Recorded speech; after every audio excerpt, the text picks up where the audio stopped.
اور یہ رمضان شریف میں ہی ہے۔ تو بات یہاں پر ختم ہوئی، اور بات حضرت شقیق علیہ الرحمہ کی چل رہی تھی کہ حضرت شقیق علیہ الرحمہ کہتے ہیں کہ مکہ شریف میں حضرت ابراہیم بن ادہم سے ملاقات ہوئی۔ حضرت ابراہیم بن ادہم ایک کونے میں بیٹھے رو رہے تھے، زار و قطار رو رہے تھے۔ حضرت ابراہیم بن ادہم کے پاس کہتے ہیں میں گیا، میں نے پوچھا کہ حضور آپ کیوں رو رہے ہیں، زار و قطار رو رہے ہیں، کیوں رو رہے ہیں؟ تو حضرت ابراہیم بن ادہم نے فرمایا تمہیں اس شرط پر بتاؤں گا کہ تم کسی کو نہ بتانا۔ تو حضرت شقیق کہتے ہیں کہ میں نے کہا کہ نہیں، میں بالکل کسی کو نہیں بتاؤں گا، آپ مجھے بتائیے۔ تو حضرت ابراہیم بن ادہم کہتے ہیں کہ مجھے 30 سال ہو گئے ہیں، میں نے کبھی سکباج نہیں کھایا، یعنی گوشت اور سرکے سے بنا ہوا سالن، کہتے ہیں میں نے کبھی نہیں کھایا۔ میری آرزو، میری تمنا بہت تھی کہ میں یہ کھاؤں، بہت آرزو، بہت تمنا تھی، لیکن میں نے اپنے نفس کو مارا، میں نے اپنے نفس پر کنٹرول کیا۔ 30 سال سے مجھے کھانے کی طلب لگ رہی ہے لیکن میں نے نہیں کھایا۔ کہتے ہیں میں ایک دن سو گیا، میری آنکھ لگی تو کیا دیکھتے ہیں، ایک نوجوان اور خوبصورت نوجوان ایک پیالے میں سکباج لایا اور مجھے لا کر دیا اور کہا ابراہیم بن ادہم اسے کھا لو۔ حضرت ابراہیم بن ادہم کہتے ہیں کہ میں نے کہا کہ نہیں، میں یہ نہیں کھا سکتا، میں نے 30 سالوں سے کبھی کھایا نہیں، تو میں آج کیسے کھا لوں؟ میں اپنے نفس پر کنٹرول کر رہا ہوں، میں اس کو نہیں لے سکتا، میں اس کو نہیں کھا سکتا۔ تو اس نوجوان نے کہا کہ ابراہیم بن ادہم یہ بھی تو اللہ کی عطا کردہ چیز ہے، اللہ کی عطا کی ہوئی ہے، آپ اس کو انکار کر رہے ہو۔ تو حضرت ابراہیم بن ادہم کہتے ہیں میں نے کہا کہ وہ الگ چیز ہے، ساری چیزیں اللہ کی عطا کی ہوئی ہیں اور ہم شوق سے کھاتے ہیں، ساری سبزیاں، ساری چیزیں اللہ نے عطا کی، ہم کھاتے ہیں، لیکن اس چیز سے ہم نے اپنے نفس پر کنٹرول کیا ہے کہ یہ چیز کبھی نہیں کھائیں گے، کہ یہ اللہ پاک نے تمہارے لیے بھیجا ہے، یہ سکباج میں تمہارے لیے لایا ہوں، اللہ پاک نے بھیجا ہے اور میں خضر ہوں۔ حضرت ابراہیم بن ادہم کہتے ہیں کہ وہ خضر علیہ السلام تھے، جیسے کہ حضور غوث پاک رضی اللہ تعالی عنہ نے قسم کھائی کہ میں نہ تو کھاؤں گا نہ تو پیوں گا۔ ایک وقت وہ آیا کہ اللہ رب العزت نے آپ کو کھلایا پلایا۔ اعلیٰ حضرت فرماتے ہیں کہ قسمیں دے دے کے کھلاتا ہے پلاتا ہے وہی، پیارا اللہ تیرا چاہنے والا تیرا۔ تو حضرت ابراہیم بن ادہم نے جب یہ سنا کہ وہ خضر علیہ السلام ہیں تو حضرت ابراہیم بن ادہم نے کہا کہ کیا یہ آپ ہمارے لیے اللہ رب العزت کی طرف سے لائے ہیں؟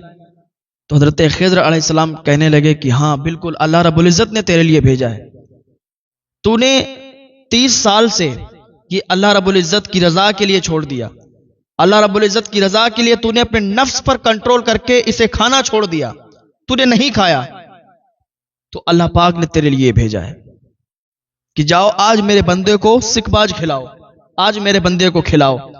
تو حضرت خضر علیہ السلام نے اپنے آپ حضرت ابراہیم بن ادہم کو کھلایا، اپنے ہاتھ سے ابراہیم بن ادہم کو کھلایا، اور حضرت ابراہیم بن ادہم کہتے ہیں میں نے پیٹ بھر کے کھایا اور میرا پیٹ بھر گیا، اور جب آنکھ کھلی اس کی لذت آنکھ کھلنے کے بعد بھی میرے منہ میں تھی۔ کہتے ہیں میں رونے لگا، میرے آنسو نکلنے لگے۔ یہ اللہ والوں کی شان ہوا کرتی ہے، اللہ والے جو بھی کرتے ہیں اللہ رب العزت کی رضا کے لیے کرتے ہیں۔ تو یہ رمضان شریف چل رہا ہے، اس میں نہ جانے ایسے کتنے لوگ ہیں کہ دروازے پر کوئی اگر غریب اور فقیر آ جائے تو دھتکار کے بھگا دیا کرتے ہیں، نہ جانے کتنے لوگ ہیں جو گناہوں سے توبہ نہیں کرتے اور اس مہینے میں بھی گناہوں پہ گناہ کرتے رہتے ہیں، معافی طلب نہیں کرتے۔ کتنے موقع ہمیں، کتنے چانس ملتے ہیں کہ ہم اللہ رب العزت کی رضا حاصل کریں، اللہ رب العزت کو راضی کریں، اللہ کی بارگاہ میں آ جائیں اور تائب ہو جائیں، توبہ کر لیں تاکہ اللہ تعالیٰ ہمارے گناہوں کو بخش دے، اللہ تعالیٰ ہمارے گناہوں کو معاف فرما دے۔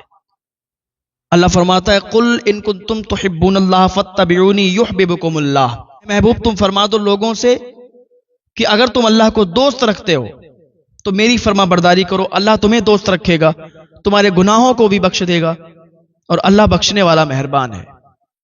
پتہ چلا کہ اگر اللہ کو دوست رکھتے ہو، اللہ کی رضا چاہتے ہو، تو محبوب کی رضا بندی ضروری ہے، محبوب کو راضی کرنا ضروری ہے۔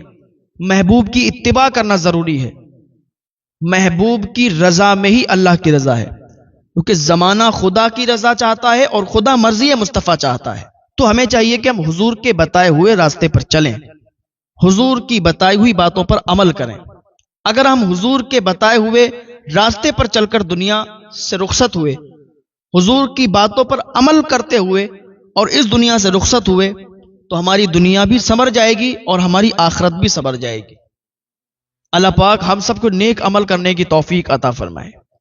ہمیں چاہیے کہ ہم حضور کی باتوں کو فالو کریں، حضور کی باتوں پر عمل کریں، حضور کی باتوں پر اپنی زندگی گزاریں، حضور کی سیرت اپنا کر اپنی زندگی گزاریں. اگر کوئی حضور کی سیرت اپنا لیا، کسی نے اگر حضور کی سیرت اپنا لی، تو اس کی دنیا اور آخرت دونوں سنور جائیں گی. ہاں، ارے حضور کی بتائی ہوئی باتوں پر عمل تو کرو، حضور کی سنتوں پر عمل کرو، حضور کی سنتوں کو زندہ کرو. لیکن آج ہم کیا کرتے ہیں کہ حضور کی سنتوں کو پامال کرتے ہیں. کتنے لوگ ہیں جو اپنی داڑھی کو کاٹ کر اور نالی میں بہاتے ہیں. کیا یہ حضور کی سنت نہیں ہے؟ یہ حضور کی سنت ہے. ہمیں چاہیے کہ ہم حضور کی سنت کو زندہ کریں، لیکن ہم تو حضور کی سنت کو پامال کرتے ہیں اور اس داڑھی والی سنت کو، اس کو کاٹ کر اور گندی نالیوں میں بہاتے ہیں. نہ جانے کتنے لوگ اور نہ جانے کتنوں نے توبہ کی ہے اور داڑھی رکھی ہے، آج ان کے چہرے کتنے حسین اور خوبصورت دکھتے ہیں.